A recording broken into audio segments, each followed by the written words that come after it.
শ্ৰীভূমিত আমি কৰ্মচাৰী পৰিষদৰ এইখন প্ৰথম এক্সিকিউটিভ আমি ইয়াত পাতিছোঁ। কেইবাটাও বিষয়ৰ পৰা এই এক্সিকিউটিভখন আমাৰ গুৰুত্বপূৰ্ণ আছিল। ইয়াৰ গুৰুত্বৰ ভিতৰত আটাইতকৈ গুৰুত্বপূৰ্ণ আছিল ইতিমধ্যেই কেন্দ্ৰীয় চৰকাৰ ৰাজ্য চৰকাৰে আমাৰ কৰ্মচাৰী পৰিষদে দীৰ্ঘদিন ধৰি যিটো আমি OPS-ৰ কথা কৈ আছোঁ, এই OPS প্ৰদানৰ পৰিৱৰ্তে UPS NPS এই ব্যৱস্থাৰে বাহাল ৰাখি আছে। ইয়াত ৰাজ্যখনৰ লগতে গোটেই দেশৰ শিক্ষক কৰ্মচাৰী আটাই তেখেতসকলৰ চাকৰিকালৰ অন্তিম যিটো অৱসৰকালীন জীৱন, এই অৱসৰকালীন জীৱন তেখেতসকলে আশংকাগ্ৰস্ত বুলি বিবেচিত কৰিছে আৰু ইতিমধ্যে তাৰ যথেষ্ট তথ্য আহিছে যে অৱসৰৰ পাছত তেখেতসকলে এটা ন্যূনতম পাৰিতোষিক লৈয়ে সন্তুষ্ট থাকিবলগীয়া হৈছে।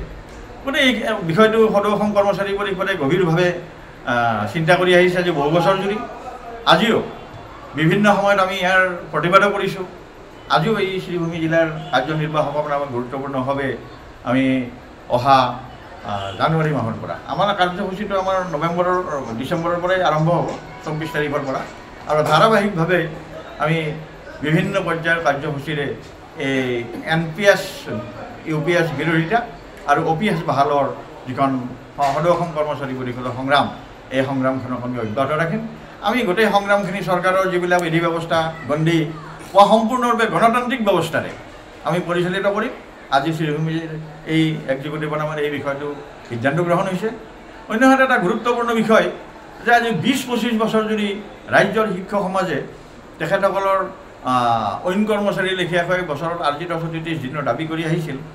আমি কেইমাহমান আগতে মুখ্যমন্ত্ৰী মহোদয়, শিক্ষামন্ত্ৰী মহোদয়, আমাৰ মাধ্যমিকৰ সঞ্চালিকা, আমাৰ এলিমেণ্টাৰী সঞ্চালিকা আটাই থকা এখন বৈঠকত সন্মিলিত শিক্ষক মঞ্চক আলোচনাত মাতিছিল। তাতো এই বিষয়টো বিশদভাৱে আলোচনা বিলোচনা হৈছে। তাত যে আমাৰ এই আৰ্জিত ছুটিৰ 30 দিনৰ দাবীৰ বিষয়টো তাত এটা সিদ্ধান্ত হৈছিল যে আমি যিমানখিনি পাৰোঁ সেইখিনি প্ৰদান কৰিব লাগে।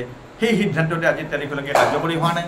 তাত সজোৰে এটা কথা উত্থাপন হৈছিল যে সকলো কৰ্মচাৰীৰে চিকিৎসাজনিত কাৰণত ছুটিৰ ব্যৱস্থা আছে, কিন্তু ৰাজ্যখনৰ শিক্ষক সমাজৰ ছুটিৰ কাৰণে কোনো ধৰণৰ চিকিৎসাৰ ব্যৱস্থা নাই। এই কথাটো মুখ্যমন্ত্ৰী মহোদয়ক সজোৰে কোৱা হৈছিল আৰু তেখেতে বিষয়টো উপলব্ধিও কৰিছিল। আমি আশা ৰাখিম যদি অতি সোনকালে এই বিষয়ত কোনো ধৰণৰ নিশ্চয়তা নাহে, তেতিয়াহ'লে আমাৰ যোৰহাট অধিৱেশনত এই বিষয়ে ব্যাপক চৰ্চা লাভ কৰিব আৰু তাৰ পাছত আমাৰ পৰৱৰ্তী সিদ্ধান্ত পৰৱৰ্তী ব্যৱস্থা লৈ ৰাজ্যৰ শিক্ষক সমাজ কৰ্মচাৰী সমাজ গতি কৰিবলৈ বাধ্য থাকিব। অন্যহাতে এই আজিৰ এই কাৰ্যনিৰ্বাহক বৈঠকখনত এই দুটা গুৰুত্বপূৰ্ণ বিষয়ৰ উপৰিও অন্যান্য কেইবাটাও বিষয় যে আমাৰ বিনামূলীয়া স্বাস্থ্য সেৱা আঁচনি আৰু এই বিষয়বিলাকো আলোচনা হৈছে। অষ্টম দৰমহা আয়োগৰ বিষয়ত আমাৰ গভীৰভাৱে আলোচনা হৈছে আজি আমাৰ সভাত। আমাৰ স্পষ্ট কথা কৰ্মচাৰী পৰিষদত যে চৰকাৰে অতি সোনকালে আমাৰ পে কমিশ্যন গঠন কৰিব লাগে আৰু আমাৰ ৰাজ্যখনৰ কৰ্মচাৰী সমাজৰ পৰা মেমৰেণ্ডামবিলাক বিচাৰিব লাগে। আৰু আমাৰ এই ক্ষেত্ৰতো আজি স্পষ্ট কথা আমাৰ পৰিষদৰ মজিয়াত সিদ্ধান্ত হৈছে যে যাতে কেন্দ্ৰীয় চৰকাৰে যি নিৰিখত এই পে কমিশ্যন ঘোষণা কৰে সেই পৰ্যায়ত একে সমান ৰাখি পেলাই অসমৰ কৰ্মচাৰী সমাজকো শিক্ষক কৰ্মচাৰী এই বেতন দিব লাগে আৰু এই কাম কাজবিলাক ত্বৰান্বিত কৰিব লাগে। ৰাজ্যৰ কৰ্মচাৰীসকলৰ লগত বিশেষভাৱে বৈঠক কৰিব লাগে, থাকি গোটেই যি অসুবিধাবিলাক আছে এই কথাবিলাক আলোচনা আমাৰ আজিৰ সভাত হৈছে। আমি আহ্বান ৰাখিম ৰাজ্য চৰকাৰে নিশ্চিতভাৱে আমাৰ এই আবেদন গুৰুত্ব দিব আৰু তাৎক্ষণিকভাৱে আমাৰ অষ্টম দৰমহা আয়োগৰ কাম কাজ ত্বৰান্বিত কৰিব।